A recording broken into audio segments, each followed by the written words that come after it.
you ever just wanted to do some freaky shit in a video game?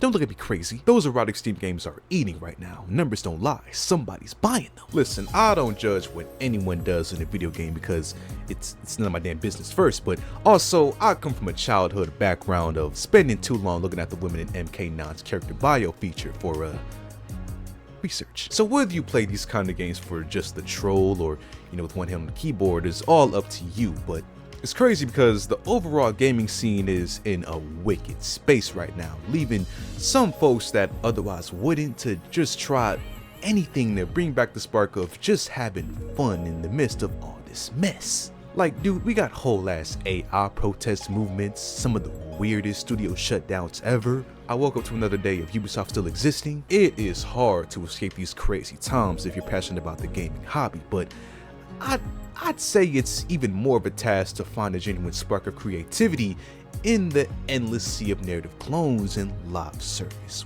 wannabes. At least, that might be able to change a bit, because the Gooners have been cooking. I really just said that. Okay, well, I've been intrigued these last few days because, we recently got an announcement and a bunch of dope-ass news for an upcoming one-of-a-kind point-and-click dating sim named Date Everything.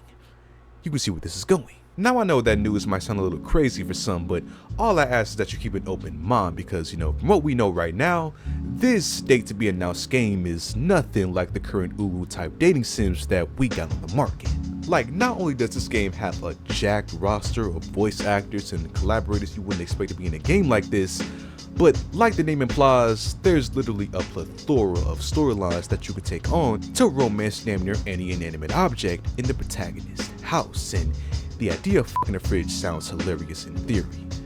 Don't clip that out of context. But I'm getting ahead of myself because, I feel like to really understand how cool that this game could actually be, memes aside, you gotta know all the details. Like, this game is being made by the startup company of Sassy Chap Games as their first ever title, but it's being done in collaboration with the legendary studio of Team 17, who's known for some of the coolest modern indie games ever, like The Escapist and Hell Let Loose, just to name a few. Their whole catalog runs deep as hell.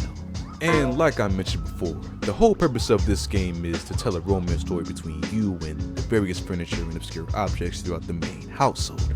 Of course though, like you probably noticed in the gameplay I've shown in this video, the furniture in question does change to a human form when you talk to it so that players don't get too freaked out, I'm guessing, but I'd have no problem visiting up a toilet in its original form. They didn't have to change that. But the devs over at Sassy Chats were recently at Comic-Con this week, and they were giddy as hell to explain how, in the game's current form, there's going to be 100 fully voiced characters for players to choose from and have stories with, branching dialogue with multiple endings for every character, 11,000 hand-drawn images, like literally some of the craziest ambitious features for a studio's first game. But what I found most interesting was in the voice actors that Sassy Chats was able to pull out of thin air in developing for this game. So far, they were able to reveal that Date Everything has names like Ray Chase, who was Noctis in Final Fantasy 15, Robbie Draymond, who did Hubert in multiple Fire Emblem games, Amanda Huford from Hanaya and Genshin Impact. Like, this is only scratching the surface with names because, like we mentioned before, there's literally 100 voices right now. Who knew so many actors hopped on the Gooner train? And outside the features and hard work that make this game stand out from a, numbers and analytic perspective, it's pretty clear that the devs themselves had fun making the game and want players to experience the same kind of joy they did too, because they mentioned how you got the option to either troll through a playthrough like how I'm going to and get a quick ending, or you can have like a serious and longer gameplay to get out all those multiple endings that I mentioned before.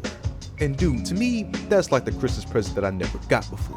That's all that I think matters at the end of the day, because from what we see right now, the game, just looked like it's going to be some crazy shit to put on when you're bored and just hit the G spot of having fun in the visual novel.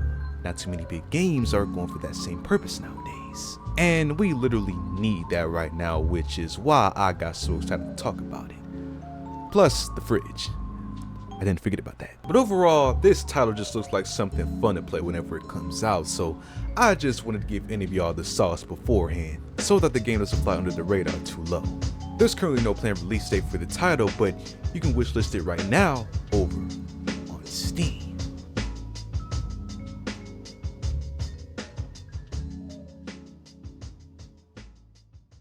So what do you guys think about this upcoming game and what it could possibly be, man? Feel free to comment down below. As always, if you like on the video, subscribe if you haven't already, and I'll see you on the next one.